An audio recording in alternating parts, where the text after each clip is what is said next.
అనకాపల్లి తుంపాల గ్రామానికి చెందినటువంటి కంప్లైంట్ మా వద్దకు వచ్చి రిపోర్ట్ ఇవ్వడం జరిగింది. వారు చాలా కాలం క్రితం సుమారు 4-5 మాసాల నుంచి అప్లికేషన్ పెట్టుకున్నారు. వారి లీజు నిమిత్తం ఊడేరు గ్రామం అనకాపల్లి మండలానికి చెందినటువంటి ఆ ఊర్లో ఆ లీజు నిమిత్తం ఆ అప్లికేషన్ మనీ కట్టేయడం జరిగింది. ప్రాసెస్ ఫీ కట్టేశారు. అలాగే హెక్టార్కి ఇంత లీజ్ అమౌంట్ ఉంటుంది, గవర్నమెంట్ చలాన్ అది కూడా పే చేయడం జరిగిన పిమ్మట సదరు అప్లికేషన్ ప్రాసెస్ చేయడం నిమిత్తము ఏడీ గారి ద్వారా చెప్పి శాంక్షన్ చేయించడం నిమిత్తము 15 లక్షల లంచం డిమాండ్ చేయడం జరిగింది. అందులో భాగంగా ఒక 5 లక్షల రూపాయలు అడ్వాన్స్గా ఈరోజు తీసుకురమ్మని చెప్తే ఆ అడ్వాన్స్ లంచం డబ్బులు ఇవ్వడం ఇష్టం లేనటువంటి కంప్లైంట్ మా వద్దకు వచ్చి రిపోర్ట్ చేయడం జరిగింది. మేము అంతా ఎంక్వైరీ చేసుకొని సదరు మురళీకృష్ణ గారిని ఈరోజు కంప్లైంట్ ఎవరైతే ఉన్నారో 5 లక్షల రూపాయల లంచం ఇస్తుండగా రెడ్ హ్యాండెడ్గా పట్టుకోవడం జరిగింది. ఈ ఆఫీస్ పక్కన ఉన్నటువంటి ఖాళీ ప్రదేశంలో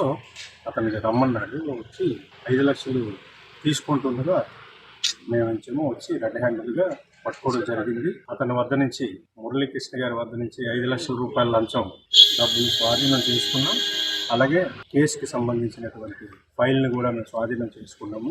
దర్యాప్తు కొనసాగుతుంది. అలాగే అతన్ని రేపు ఏసీబీ విశాఖపట్నం వారి కోర్టులో రిమాండ్ నిమిత్తం హాజరుపరుస్తాం. అదేవిధంగా ఎవరైనా సరే, ఏ ప్రభుత్వ అధికారి అయినా సరే లంచం డబ్బులు ఆశిస్తే ఇమీడియట్గా ఏసీబీ వారికి టోల్ ఫ్రీ నెంబర్ ఉంది 1064 1064 ఈ నంబర్కి కాల్ చేసి ఇమీడియట్గా తెలియపరిస్తే మేము తప్పనిసరిగా చర్య తీసుకుంటాం. గతంలో కూడా 2018లో సేమ్ మురళీకృష్ణ గారే 50,000 రూపాయలు లంచం తీసుకుంటుండగా రెడ్ హ్యాండెడ్గా విశాఖపట్నం ఏసీబీ వారే పట్టుకొని కేసు నమోదు చేయడం జరిగింది. సదరు కేసులో కూడా అరెస్ట్ అయినారు. సదరు ముద్దయ్య గారు ఇప్పుడు ఆ కేసు విశాఖపట్నం ఏసీబీ కోర్టులో ఫేస్ చేస్తున్నారు. రైల్లో ఉంది ఆ కేసు.